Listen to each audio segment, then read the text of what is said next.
The first question in English, पहला प्रश्न आज का अंग्रेजी में मैं आप सभी के सामने पढ़ रहा हूँ. My family doesn't want me to invest my time in spirituality. Instead, they insist that I earn extra money and I require a job. They say that you do your karma and rest, everything will be taken care of. And while doing so, they give me reference from Bhagavad Gita. As according to them, Krishna speaks of karma. Please guide me as to where my focus should be and what is more important, money or spirituality. अब मैं आप सभी के लिए आज का पहला प्रश्न हिंदी में उसका अनुवाद कर रहा हूँ. तो आपके मेरा परिवार नहीं है, अपने आध्यात्म में लगाऊं. इसके बजाय वे इस बात पर जोर देते हैं कि मुझे जरूरत से ज्यादा पैसा कमाना चाहिए. वे कहते हैं कि तुम अपना कर्म करो और बाकी सब कुछ ध्यान रखा जाएगा. और ऐसा करते समय वे मुझे भगवत गीता से संदर्भ देते हैं, जैसे कि उनके अनुसार कृष्ण कर्म की ही बात करते हैं.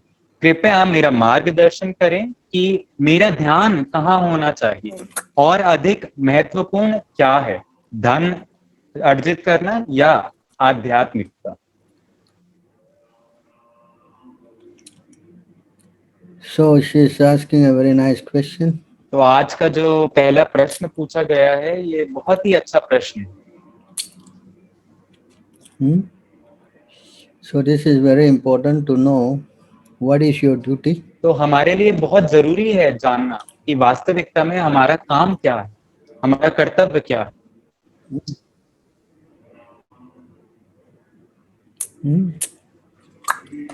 So this is the problem because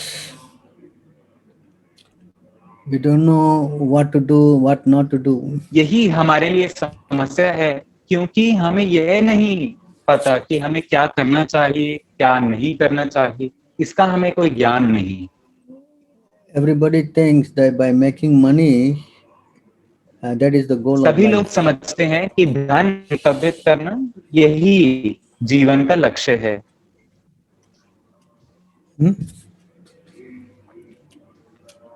That what is the goal of life?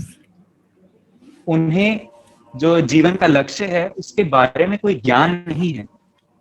They think by getting money they can enjoy life and solve all their problems.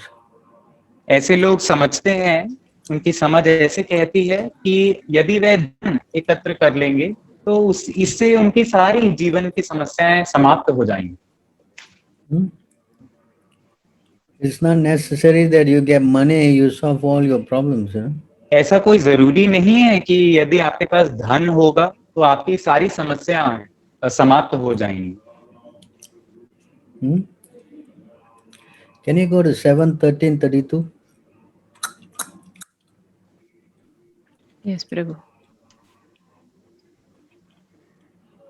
अब हम 7वें स्कंद में जा रहे हैं श्रीमद् भागवतम के इसी प्रश्न के लिए.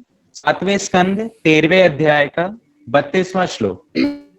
ब्राह्मण ने आगे कहा, मैं सचमुच देख रहा हूँ कि इंद्रियों के वशीभूत व्यक्ति किस तरह धन संचित करने का अत्यंत लोभी होता है.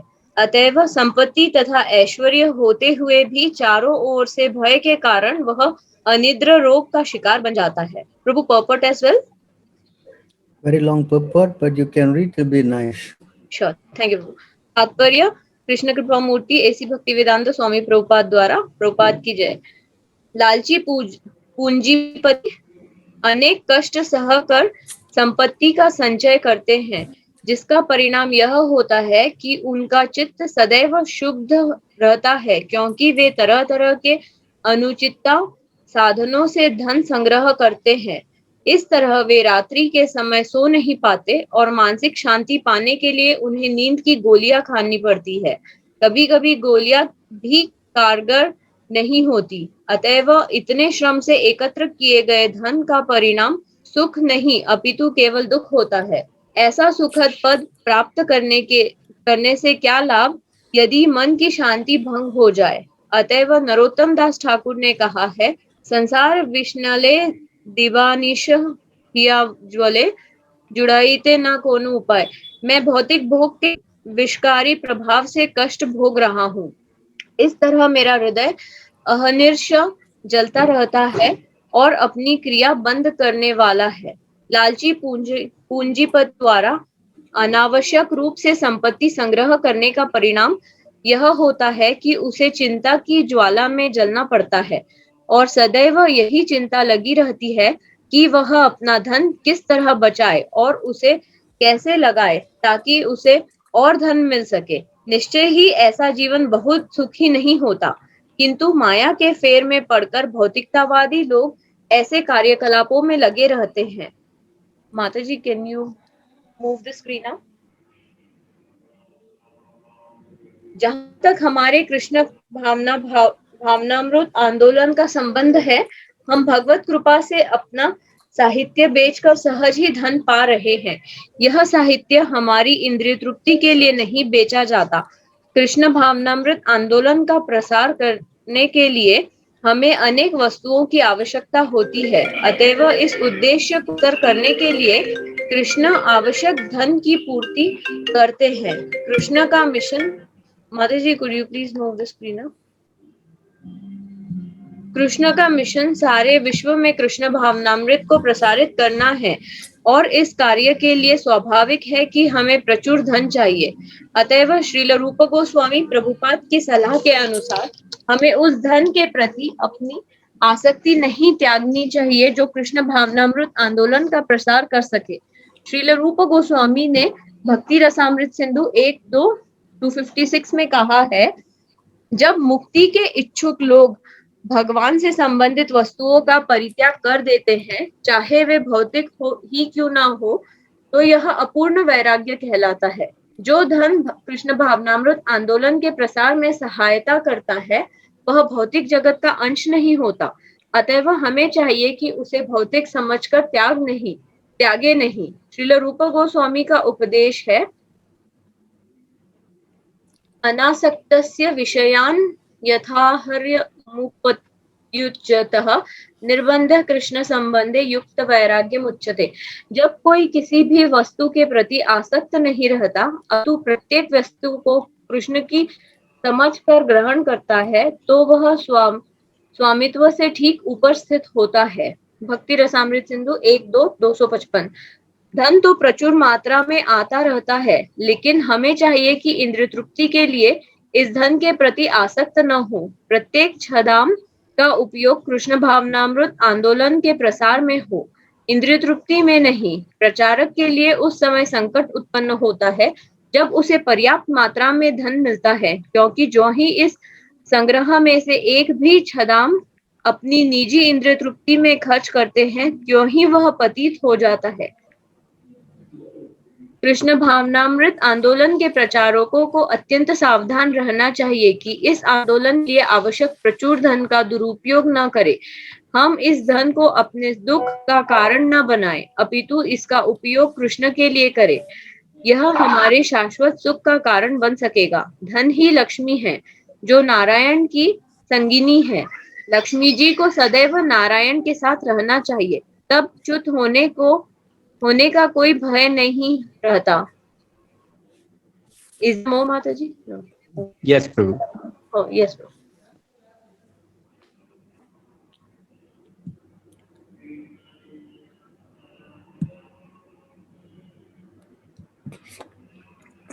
Prabhu, we are through. We are through. You're Prabhu. finished? Yes. You're finished?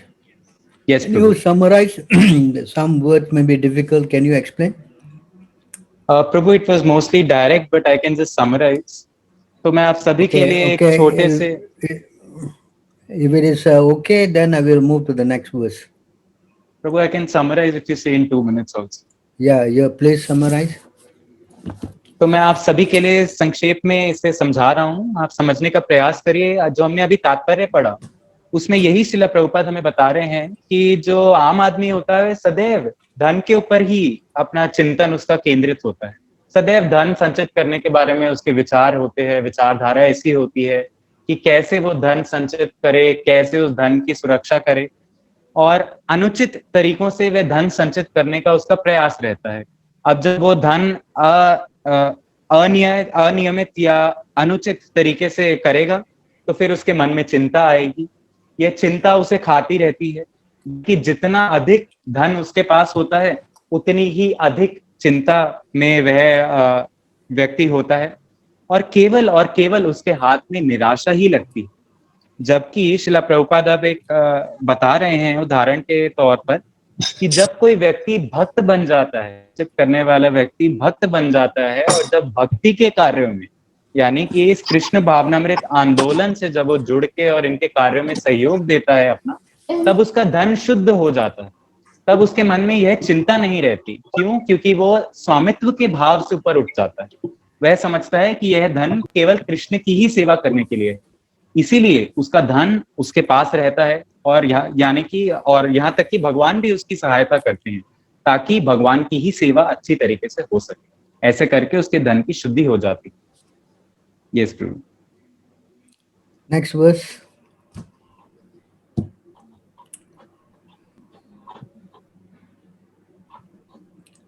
Prabhu, shall I continue? जिन्हें भौतिक दृष्टि से शक्तिशाली तथा धनी माना जाता है, वे सामान्यतः सरकारी नियमों, चोर उचक्कों, शत्रुओं, स्वजनों, पशुओं, पक्षियों, दान लेने वालों, काल, यहाँ तक कि अपने आप से चिंतित रहते हैं। इस प्रकार वे अनिवार्यता भयभीत रहते हैं। तात्पर्य, श्रील प्रभुपाद की जय। स्वस्मात् शब्द का अर्थ है अपने आप से। धन के प्रति आसक्ति के कारण सबसे धनी पुरुष अपने आप से भी भयभीत रहता है। वह कहता है कि हो सकता है कि मैंने धन को ठीक से तिजोरी में बंद न किया हो या मुझसे कुछ त्रुटि हो गई हो। सरकार तथा उसके द्वारा लगाए गए आयकर एवं चोरों के अतिरिक्त धनी व्यक्ति के संबंधी भी सदैव यही सोचते रहते हैं कि किस तरह उससे लाभ उठाकर उसका धन ले लिया जाए। कभी कभी ये संबंधी स्वजन दस्यु कहलाते हैं, जिसका अर्थ है संबंधियों के रूप में धूर्त तथा चोर। अतएव संपत्ति जोड़ने या व्यर्थ ही अधिकाधिक धन के लिए प्रयास करने की कोई आवश्यकता नहीं है। जीव का असली उद्देश्य तो यह पूछना है कि मैं कौन हूँ और अपने आप को समझना है। मनुष्यों को इस संसार में जीव की स्थिति समझनी चाहिए और यह जानना चाहिए कि भगवत धाम किस तरह लौटा जा सकता है। धन प्रभु। Next. मानव समाज के बुद्धिमान लोगों को चाहिए कि वे शोक, लोभ, भय, क्रोध, अनुराग, दरिद्रता तथा अनावश्यक श्रम के मूल कारण को त्याग दें। इन सबों का मूल कारण अनावश्यक प्रतिष्ठा तथा धन की लालसा है। तात्पर्य, श्रील प्रभुपाद की जय। यहाँ पर वैदिक सभ्यता तथा आधुनिक आसुरी सभ्यता का अंतर दिया गया है। वैदिक सभ्यता में आत्म साक्षात्कार करने पर बल रहता था और इसके लिए जीवन निर्वाह हेतु थोड़ी सी आमदनी की संस्तुति की जाती थी। समाज को ब्राह्मण, क्षत्रिय, वैश्य तथा शूद्र इन चार वर्णों में विभाजित किया गया था और इस समाज के सदस्य अपनी न्यूनतम आवश्यकताओं की पूर्ति के लिए अपने प्रयासों को सीमित रखते थे। विशेषतः ब्राह्मणों में भौतिक इच्छाएं नहीं रहती थी, किंतु क्षत्रियों को जनता पर शासन करना होता था, अतएव उनके पास धन तथा प्रतिष्ठा का होना आवश्यक था। लेकिन वैश्य कृषि उपज तथा गाय के दूध से ही संतुष्ट थे और यदि इन उत्पादनों की अधिकता होती थी तो व्यापार करने की अनुमति दी जाती थी। शूद्र भी सुखी थे क्योंकि तीनों उच्च वर्णों से उन्हें भोजन तथा आश्रय प्राप्त होता था। किंतु आज की आसुरी सभ्यता में न तो ब्राह्मण है, न क्षत्रिय का प्रश्न ही नहीं उठता है, तो केवल तथाकथित श्रमिक तथा समृद्ध व्यापारी जिनका कोई जीवन उद्देश्य नहीं है। वैदिक सभ्यता के अनुसार जीवन की चरम सिद्धि संन्यास ग्रहण करना है, किंतु अब लोग यह नहीं जानते कि संन्यास क्यों ग्रहण किया जाता है।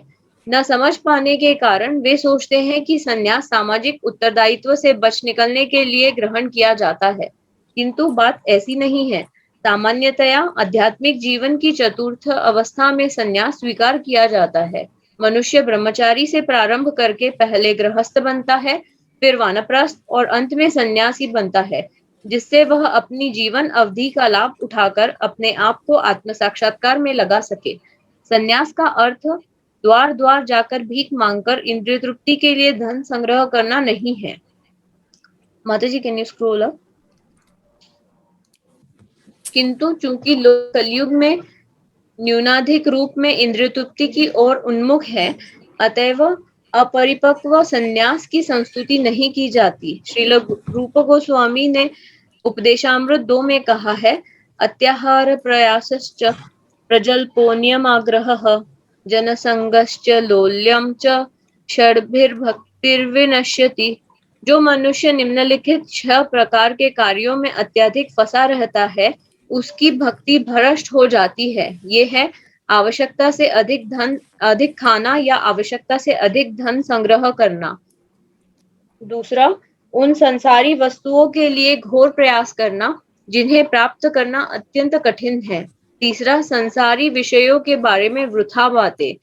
चौथा, आध्यात्मिक प्रगति के लिए नहीं अपितु मात्र पालन करने के लिए शास्त्रीय विधि विधानों का अभ्यास करना या शास्त्रों के विधि विधानों का तिरस्कार करके स्वतंत्र रूप से या मनमाने ढंग से कार्य करना। पांचवा, ऐसे संसारी पुरुषों की संगति करना जिनकी रुचि कृष्ण भावनामृत में नहीं है। तथा छठवां, भौतिक उपलब्धियों के लिए लालची बनना। सन्यासी के पास ऐसा संस्थान होना चाहिए जो कृष्ण भावनामृत के प्रचार के लिए हो। उसे चाहिए कि अपने लिए धन संचय न करे। हमारी तो संस्तुति है कि जो ही हमारे कृष्ण भावनामृत आंदोलन में धन संचित हो जाए, त्यों ही इसका 50% पुस्तकों के मुद्रण में लगा दिया जाए और शेष 50% को सारे विश्व में केंद्र स्थापित करने के कार्य में लगाया जाए। कृष्ण भावनामृत आंदोलन के व्यवस्थापकों को इस विषय में अत्यधिक सतर्क रहना चाहिए, अन्यथा यह धन शोक, मोह, भय, क्रोध, राग, विपन्नता तथा वृथा श्रम का कारण बनेगा। जब मैं वृंदावन में अकेला था तो मैंने कभी मठ या मंदिर बनाने का प्रयास नहीं किया। प्रत्युत बैक टू गॉडहेड पत्रिका बेचकर जो थोड़ा बहुत धन एकत्रित कर लेता था, उसी से पूर्णतया संतुष्ट रहता था और उसी धन से अपना कार्य चलाता था और साहित्य भी छापता था। जब मैं विदेश गया तो वहां भी इसी सिद्धांत के अनुसार रहा, किंतु जब यूरोप तथा अमेरिका वासियों ने प्रचुर धन देना शुरू कर दिया तो मैंने मंदिर बनवाया तथा अर्च विग्रह पूजा करना प्रारंभ कर दिया। अब भी उसी सिद्धांत का पालन होना चाहिए। जो भी धन संग्रह किया जाता है उसे कृष्ण पर खर्च करना चाहिए। इंद्रिय तृप्ति पर एक छदाम भी व्यय नहीं होना चाहिए। यही भागवत सिद्धांत है। Yes, Prabhu. So you can see how the accumulating money is very detrimental. अब देख सकते हैं कि जो लोग धन एकत्र करने में अपना ध्यान को केंद्रित करते हैं, ये कितना घातक है उनके लिए। Not only that, if you keep thinking of money, next life you're going to be very bad. Can you see this verse 4:22-33? Yes प्रभु। अब हम श्रीमद् भागवतम में जा रहे हैं। जैसे कि प्रभु ने अभी समझाया है कि यदि हम धन के बारे में ही चिंतन करते रहेंगे कि धन कैसे एकत्र किया जाए, तो इसका परिणाम बहुत बुरा होगा। ये हम आने वाले श्लोक से पढ़ेंगे, जो अभी आपकी स्क्रीन पर आ रहा है। यह श्रीमद् भागवतम में से चौथे स्कंद 22वें अध्याय के 33वें श्लोक में है।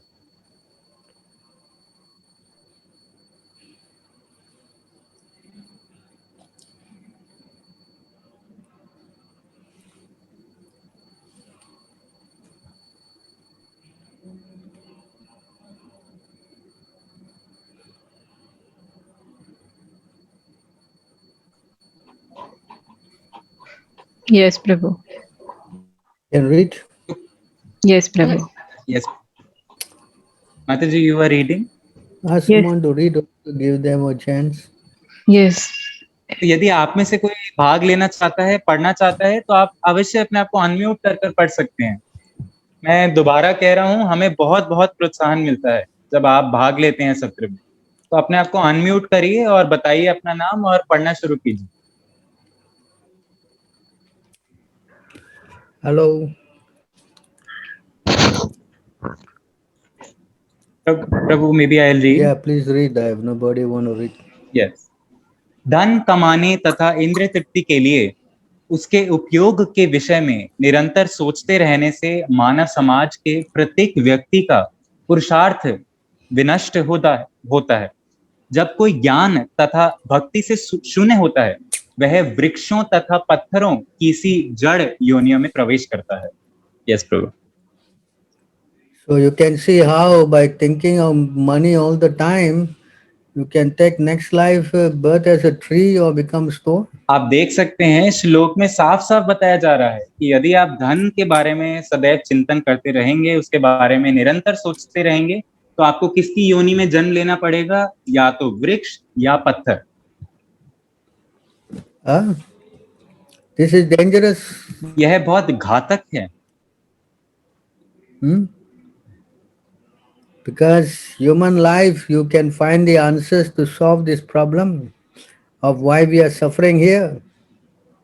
क्योंकि केवल मनुष्य जीवन में ही आप ये जो परेशानी हमें दी गई है जन्म मृत्यु की, इसका सॉल्यूशन पा सकते हैं, इसका निवारण पा सकते हैं केवल मनुष्य जीवन में ही।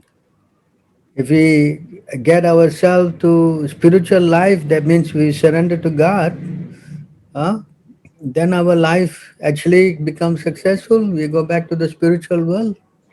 यदि हम आध्यात्मिकता में आते हैं या भगवान श्री कृष्ण को मानते हैं, उनकी आराधना करते हैं, भक्ति से जुड़ते हैं, तो हाँ, हमारी सभी परेशानियों का निवारण हो जाएगा और हम आध्यात्मिक जगत में वापस जाएंगे, कृष्ण के गोलोक धाम में। Correct. So if you go back to God, or if you of course you will go back to God if you think of Him all the time. But even if you are not going back immediately, even in this life, you get all the necessities provided by God Himself. तो जीवन के अंत काल में यदि आपने भक्ति की है पूरे जीवन पर्यंत, तो अंत काल में आप भगवान के धाम में वापस तो जाएंगे ही, पर यदि किसी कारणवश आप वापस न भी जा पाए, तो इस जीवन में जो भी आपका जीवन काल रहा है, उस जीवन में आपकी हर आवश्यकता की पूर्ति भगवान स्वयं करते हैं। 9:22 अब हम भगवत गीता में जा रहे हैं। Yes, Prabhu. 9वें अध्याय के 22वें श्लोक। So if you think of God all the time when you engage in Krishna consciousness, then you can see what God does. Instead of you trying very hard, you see, He provides very easily. तो प्रभु बता रहे हैं कि कैसे जब हम प्रयास करते रहते हैं पूरे जीवन की, हाँ हमें कैसे मिलेंगी ये सारी चीजें, ये सभी वस्तुएं कैसे प्राप्त होंगी, भगवान अपने भक्तों के लिए बहुत आसानी से सभी चीजें दे देते हैं। आप इस श्लोक से देख सकते हैं।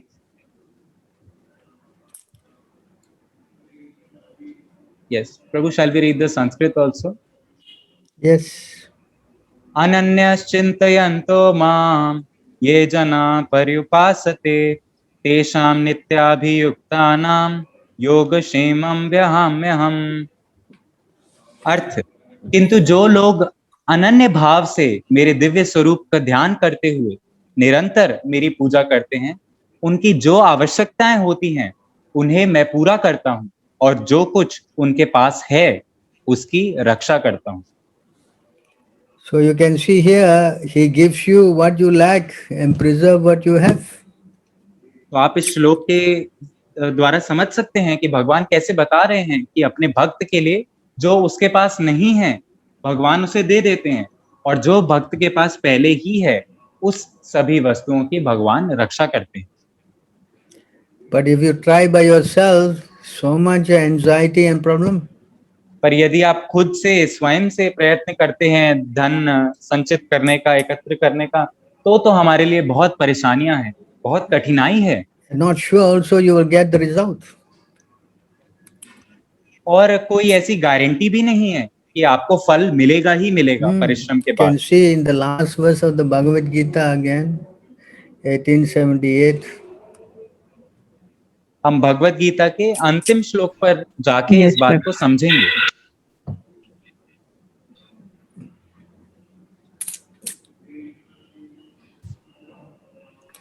So here you can read the Sanskrit as well. Yes, Prabhu. So you can see how there's a formula how to live in this earth, I mean this planet Earth. तो प्रभु बता रहे हैं कि ये जो जीवन हमें दिया गया है भगवान द्वारा, जो हम इस धरा पर हैं, हमें कैसा जीना चाहिए, इसका भगवान ने एक बहुत आसान सा फॉर्मूला बताया है, एक तरीका बताया है। यह तरीका अब हम पढ़ने जा रहे हैं। यत्र योगेश्वर कृष्णो यत्र पार्थो धनुर्धरः तत्र श्रीर्विजयो भूतिर् ध्रुवा नीतिर्मतिर्मम। जहां योगेश्वर कृष्ण है और जहां परम धनुर्धर अर्जुन है, वहीं ऐश्वर्य, विजय, अलौकिक शक्ति तथा नीति भी निश्चित रूप से रहती है। ऐसा मेरा मत है। Yes, see. तो आप देखिए, If you go to Krishna, you get all this, mystic power, you get opulence, you get, all morality. तो यदि आप भगवान श्री कृष्ण की भक्ति करते हैं, भगवान श्री कृष्ण की ओर जाने का प्रयास करते हैं, तो स्वतः ही आपके पास सभी तरीके का धन यानी कि ऐश्वर्य, विजय, अलौकिक शक्ति, नीति, यह सभी चीजें आपको स्वतः ही प्राप्त हो जाएंगी। But if you try on your own, everything will be a failure. पर यदि आप सोचें कि मैं स्वयं प्रयास करूंगा और अपना परिश्रम करके, मेहनत करके धन एकत्रित कर पाऊंगा, तो ये तो संभव नहीं हो पाएगा और इसमें बहुत कठिनाई है। So Krishna said, you surrender to me, I will deliver you, I will take care of everything. इसी कारण से भगवान भगवत गीता में बताते हैं कि आप मुझ पर शरणागति करिए, आप मुझे शरणागत होइए और मैं सभी चीजों का ध्यान रखूंगा आपके जीवन। 1866, no? सर्वधर्म परित्याज्य माम एकम शरणं व्रज. Can go there. अब हम 18वें अध्याय में जा रहे हैं, जो प्रभु। Hello. Yes, So Prabhu. you can Yes, see, Prabhu, I'm going. very important that we have to learn how to listen to Bhagavad Gita as what Krishna properly said. तो हमारे लिए बहुत बहुत जरूरी है कि हम भगवत गीता को इस रूप में समझने की कोशिश करें जैसे उन्होंने अर्जुन को बताई, यथारूप। Yes, initially Krishna spoke about karma, but in the end he said, you gave up everything and surrendered to me. हाँ, भगवान ने शुरुआत में तो भगवत गीता के कर्म के बारे में बताया, पर अंत में भगवान ने यही शिक्षा दी कि सभी प्रकार के कर्मों को या धर्मों को त्याग दो और मेरी शरण में। प्रभु, shall we read the verse? Please. Yes. सर्वधर्मान् परित्यज्य मामेकं शरणं व्रज अहं त्वां सर्वपापेभ्यो मोक्षयिष्यामि मा शुचः। अनुवाद: समस्त प्रकार के धर्मों का परित्याग करो और मेरी शरण में आओ, मैं समस्त पापों से तुम्हारा उद्धार कर दूंगा, डरो मत।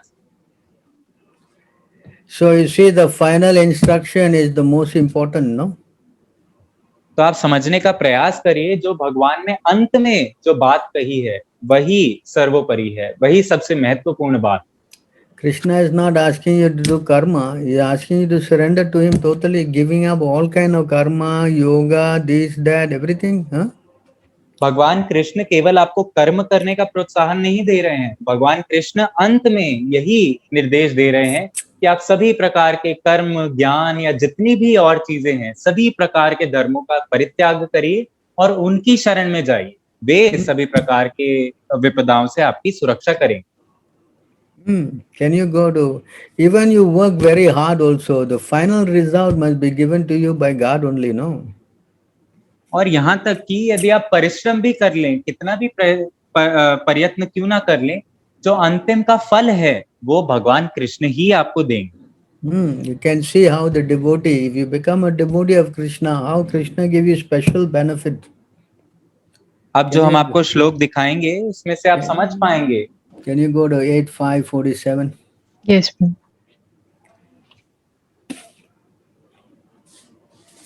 अब जो हम आपको श्लोक दिखाने जा रहे हैं श्रीमद् भागवतम में से, उसमें आप समझ सकते हैं कि कैसे यदि आप भक्त बन जाएं, यदि आप भगवान की भक्ति करें, तो स्वतः ही भगवान की कृपा से आपको सभी चीजें प्राप्त होती हैं।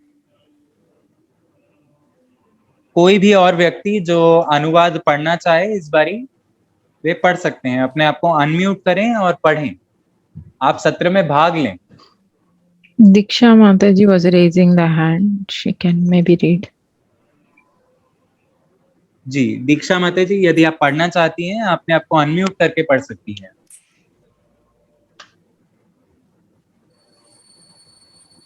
हरे कृष्णा। हरे कृष्णा प्रभु, मैं पढ़ सकती हूँ। जी माता जी, पढ़िए। कई जन अपनी इंद्रिय तृप्ति के लिए सदैव धन संग्रह करने के लिए लालायित रहते हैं, किंतु इसके लिए उन्हें अत्यधिक श्रम करना पड़ता है। इतने कठोर श्रम के बावजूद भी उन्हें संतोषप्रद फल नहीं मिल पाता। निसंदेह ही कभी कभी तो उनके कर्म फल से निराशा ही उत्पन्न होती है, किंतु जिन भक्तों ने भगवान की सेवा में अपना जीवन अर्पित कर रखा है, वे कठोर श्रम किए बिना ही पर्याप्त फल प्राप्त कर सकते हैं। ये फल भक्तों की आशा से बढ़कर होते हैं। Yes Prabhu. Read the purport. तात्पर्य पढ़िए माता जी। हाँ प्रभु।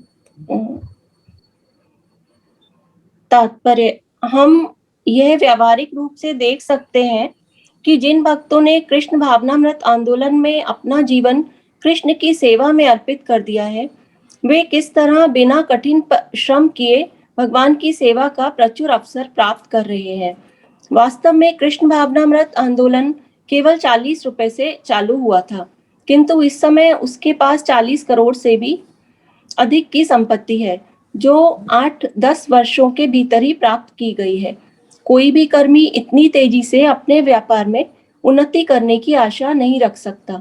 साथ ही कर्मी जो कुछ प्राप्त करता है वह नाशवान है और कभी-कभी निराशाजनक भी, किंतु कृष्ण भावनामृत में सब कुछ प्रेरणाप्रद एवं प्रगति लाने वाला है।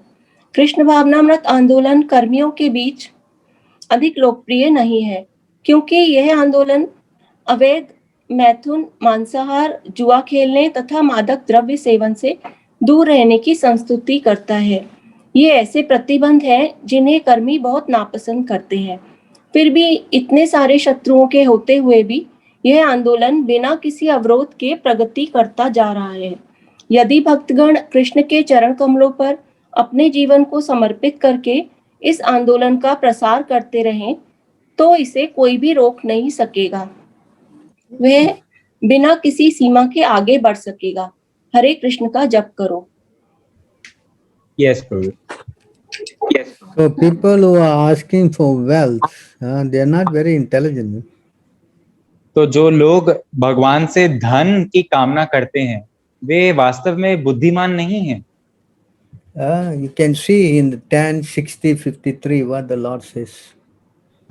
Yes, Prabhu. He's speaking to Rukmini. Rukmini is saying here. अब हम देखने वाले हैं 10वें स्कंद में 60 अध्याय 35वां श्लोक, 53 श्लोक।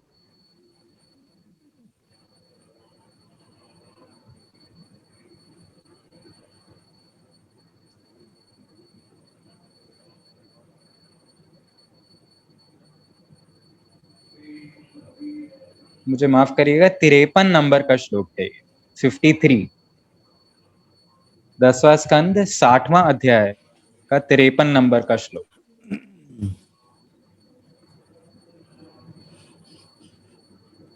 जी, कोई पढ़ना चाहता है? हरे कृष्ण प्रभु जी। माता जी आप कंटिन्यू कर सकती हैं। जी जी, हरे कृष्ण। प्रभु जी, माता जी को मैं पांता जी पढ़ लें। हाँ नहीं, आप पढ़िए माता जी, आप पढ़िए। हे मानिनी, अभागे वे हैं जो मोक्ष तथा भौतिक संपदा दोनों ही के स्वामी मुझको पाक कर भी केवल भौतिक संपदा के लिए लालायित रहते हैं। ये सांसारिक लाभ तो नरक में भी पाए जा सकते हैं। क्योंकि ऐसे व्यक्ति इंद्रिय तृप्ति में लीन रहते हैं, इसलिए नरक ही उनके लिए उपयुक्त स्थान। Yes Prabhu. Yes, you want to explain that? It is self-explanatory, Prabhu, that hell is the only place for them. So you see, trying to get money is a big obstacle, you know. तो आप देखिए, यदि आप धन के बारे में ही चिंतन करते रहते हैं और धन एकत्रित करना चाहते हैं, तो ये एक बहुत बड़ी विपदा है आपके लिए। This human form of life is meant to get love for God, you know. मनुष्य जीवन का अर्थ ही यह है कि आप भगवान के प्रति प्रेम जागृत करें। Can you go 1 to 8, Bhagavatam? Yes, Prabhu. अब हम श्रीमद् भागवतम के पहले स्कंद दूसरे अध्याय के 8वें श्लोक पर जाएंगे।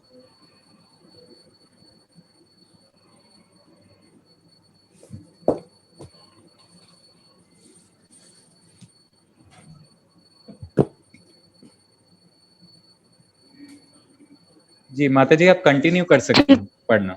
1 to 8, huh? मनुष्य द्वारा अपने पद के अनुसार संपन्न की गई वृत्तियां यदि भगवान के संदेश के प्रति आकर्षण उत्पन्न ना कर सके तो वह निरी व्यर्थ का श्रम होती है। Yes Prabhu. Can you read the purport? Too long purport. Never mind. So long.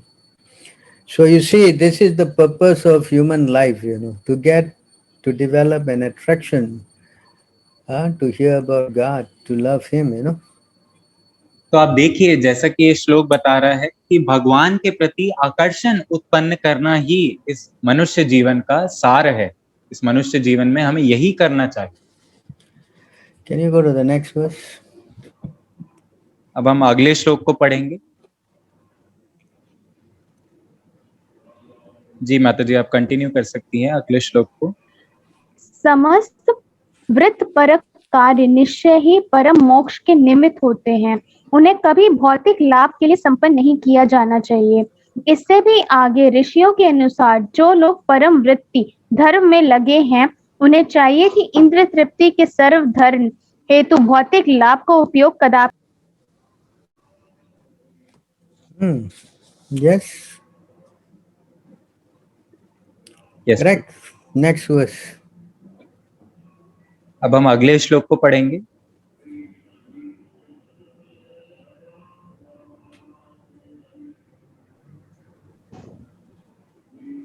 माता जी, you want to continue? Yes, प्रभु जी। जीवन की इच्छाएं इंद्र तृप्ति की ओर लक्षित नहीं होना चाहिए। मनुष्य को केवल स्वस्थ जीवन की या आत्म संरक्षण की कामना करनी चाहिए, क्योंकि मानव तो परम सत्य के विषय में जिज्ञासा करने के लिए निमित्त बना है। मनुष्य की वृत्तियों का इसके अतिरिक्त अन्य कोई लक्ष्य नहीं होना चाहिए।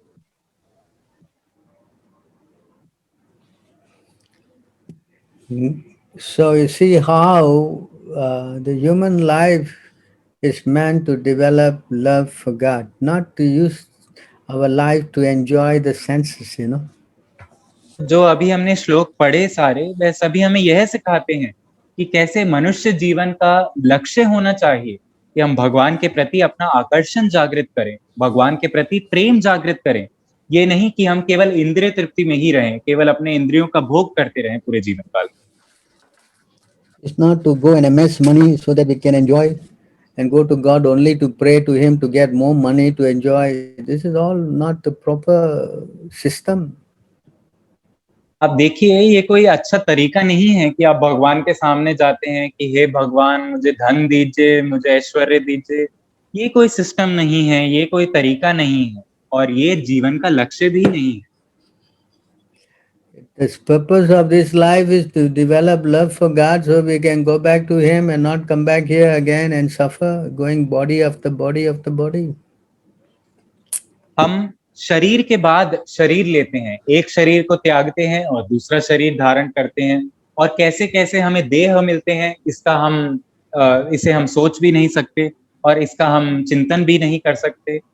तो इससे अच्छा है कि हम भगवान के प्रति अपना आकर्षण जागृत करें, भगवान के प्रति प्रेम जागृत करें।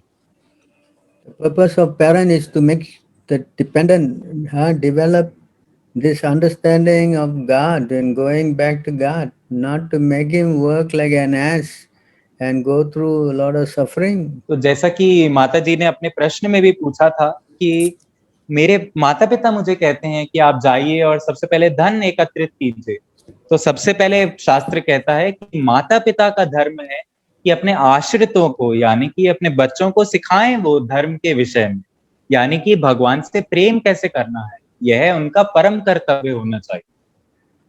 5518. One should not become a father Yes, or mother if we cannot deliver the dependence. अब जो हम पढ़ने जा रहे हैं श्रीमद् भागवतम के 5वें स्कंद 5वें अध्याय का 18वां श्लोक, जिसमें भगवान बता रहे हैं कि कैसे आपको माता पिता नहीं बनना चाहिए यदि आप अपने आश्रितों को जन्म और मृत्यु के संसार से बाहर नहीं निकाल सकते, मुक्ति नहीं दे सकते। If the parents are further entangling you, that means they are not parents.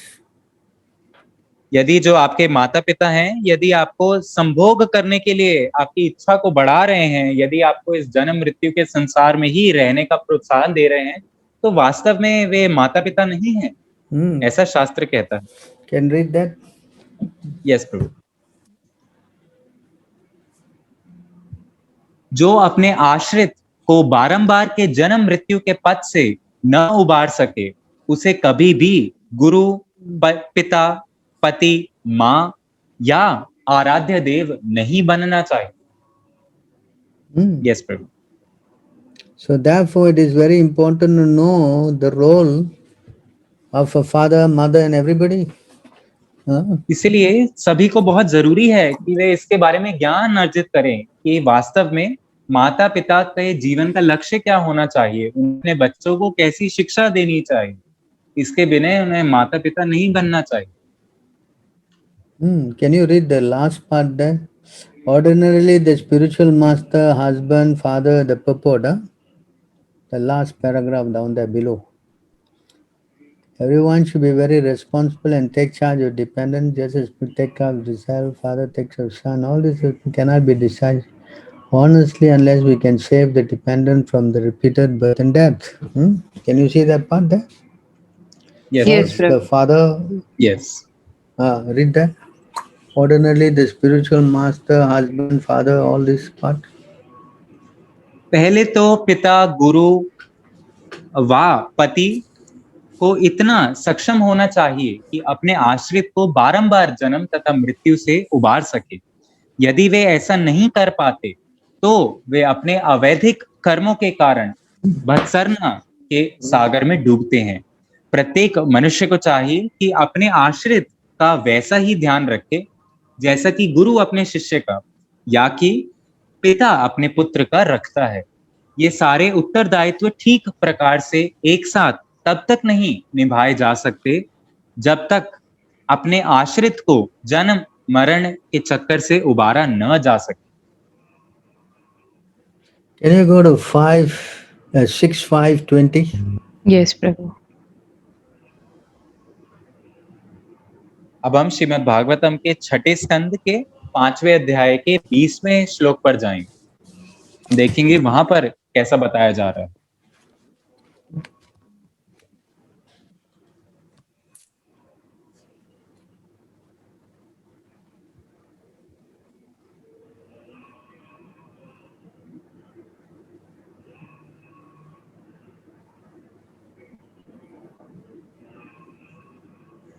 यदि कोई पढ़ना चाहता है तो आप भाग लीजिए, अपने आप को अनम्यूट करके आप पढ़ सकते हैं। अनुवाद आपकी स्क्रीन पर है। यहाँ से नारद मुनि ने पूछा, यहाँ से कोई पढ़ना चाहता है तो। हरे कृष्ण प्रभु जी, दंडवत प्रणाम, जय श्रील प्रभुपाद। हरे कृष्ण प्रभु जी, प्रभु पढ़िए। प्रभु जी, नारद मुनि ने पूछा था कि मनुष्य किस तरह ज्ञानवश अपने ही पिता की आज्ञा का उल्लंघन कर सकता है। ऐरश्वों ने इस प्रश्न का अर्थ समझ लिया था। मनुष्य को शास्त्र के मूल आदेशों को स्वीकार करना चाहिए। वैदिक सभ्यता के अनुसार मनुष्य को द्वितीय जन्म के चिन्ह रूप में यज्ञोपवीत जनेऊ प्रदान किया जाता है। एक प्रामाणिक गुरु से शास्त्रों के आदेश प्राप्त कर चुकने के फलस्वरूप दूसरा जन्म पाता है, इसलिए शास्त्र असली पिता है। सारे शास्त्रों का आदेश है कि मनुष्य अपने जीवन की भौतिक शैली को समाप्त कर दे। यदि वह पिता अर्थात शास्त्रों के आदेशों का उद्देश्य नहीं समझता तो वह ज्ञानी है। जो पिता अपने पुत्र को भौतिक कार्यों में लगाए रखने का प्रयत्न करता है, उसके वचन पिता के असली आदेश नहीं होते। Yes, Prabhu. Finish? Yes, Prabhu. Can you go down to the purport? It says, in regard to the instruction of the father and mother. Can you read that paragraph for me? Yes, Prabhu. तो मैं पढ़ूं, आप पढ़ेंगे? जी, आप continue करिए। नारद मुनि बाजाए वीणा संग No. ये एक प्रभु मिनट प्रभु, तात्पर्य एक में मिनट, एक अभी मिनट। हम पढ़ते हैं जी। और आप श्लोक स्किप कर सकते हैं प्रभु, आप ठीक है सीधा प्रभु। अनुवाद पढ़िए। प्रभु, which line 1, 2, Prabhu? 3. Fourth paragraph. In regard to the instruction of the father and mother. Fourth paragraph. Yes. तात्पर्य भगवत गीता। एक मिनट प्रभु, जी एक प्रभु। मिनट, एक मिनट। Yes प्रभु, fourth paragraph. या माता जी, this Yeah. Is the one. या पढ़ूं प्रभु? जी प्रभु, पढ़िए। जी पिता प्रभु। तथा माता के आदेशों के विषय में यह कहा जा सकता है कि सारे जीव, जिसमें बिल्लियां, कुत्ते तथा सर्प जैसे तुच्छ जीव सम्मिलित हैं, माता पिता से जन्म पाते हैं। अतः भौतिक माता पिता पालना कोई समस्या नहीं। प्रत्येक योनि में जन्म जन्मांतर जीव को माता पिता मिलते हैं, किंतु मानव समाज में यदि मनुष्य अपने भौतिक माता पिता तथा उनके आदेशों से तुष्ट हो जाता है और गुरु बनाकर तथा शास्त्रों में शिक्षित होकर आगे उन्नति नहीं करता है, तो वह निश्चित रूप से अंधकार में बना रहता है। भौतिक माता पिता का महत्व तभी है जब वे अपने पुत्र, आगे करिए। हाँ प्रभु।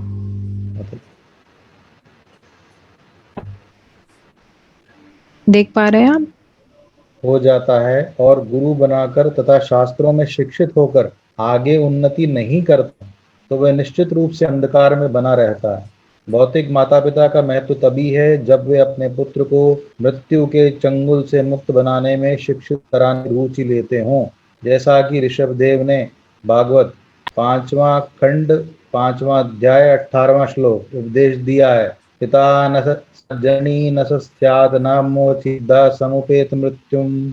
जो व्यक्ति अपने आश्रित पुत्र को मृत्यु के आसन्न संकट से न बचा सके, उसे पिता या माता बनने का प्रयत्न नहीं करना चाहिए। जो माता पिता अपने पुत्र को बचाना नहीं जानते, उनका कोई महत्व नहीं है, क्योंकि ऐसे माता पिता किसी भी योनि में, यहाँ तक कि कुत्तों बिल्लियों आदि की योनि को भी प्राप्त हो सकते हैं। केवल ऐसे माता पिता जो अपने पुत्र को आध्यात्मिक पद तक उठा सकें, प्रामाणिक माता पिता हैं।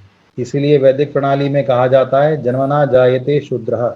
भौतिक माता पिता से जन्म लेने वाला शूद्र के तुल्य होता है, किंतु जीवन का उद्देश्य ब्राह्मण अर्थात उच्च कोटि का मनुष्य बनना है। उच्च कोटि का बुद्धिमान व्यक्ति ब्राह्मण कहलाता है, क्योंकि वह परब्रह्म अर्थात परम सत्य को जानता है। वैदिक आदेशों के अनुसार तद्विज्ञानार्थम से गुरुमेवाभिगच्छेत्। इस विज्ञान को जानने के लिए मनुष्य को प्रामाणिक गुरु के पास जाना चाहिए, जो शिष्य को यज्ञोपवीत द्वारा दीक्षा देगा, जिससे वे वैदिक ज्ञान समझ सके। जन्मना जायते शूद्रा संस्कारात् विविद्विजः। प्रामाणिक गुरु के प्रयास से ब्राह्मण बनना संस्कार कहलाता है।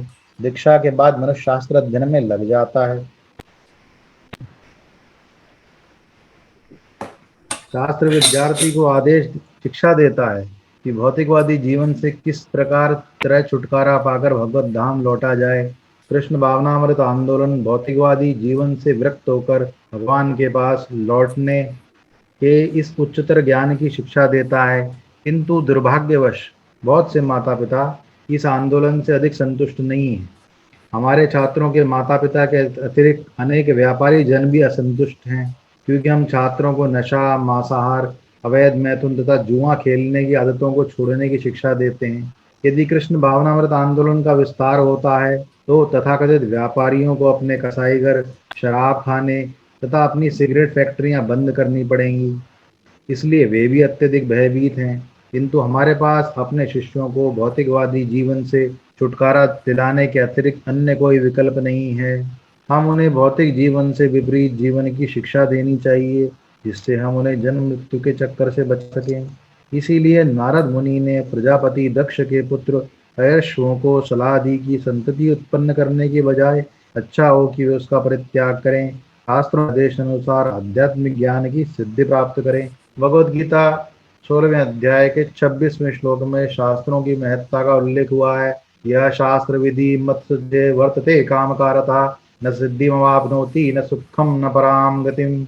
जो शास्त्रों के आदेशों की अवहेलना करता है और मनमाने ढंग से कार्य करता है, उसे न तो सिद्धि, न सुख और न ही परम गति की प्राप्ति हो पाती है। Yes, Prabhu. So you can see how this is very clear. तो आप देख सकते हैं कि कैसे सभी चीजें बहुत बहुत स्पष्ट हैं।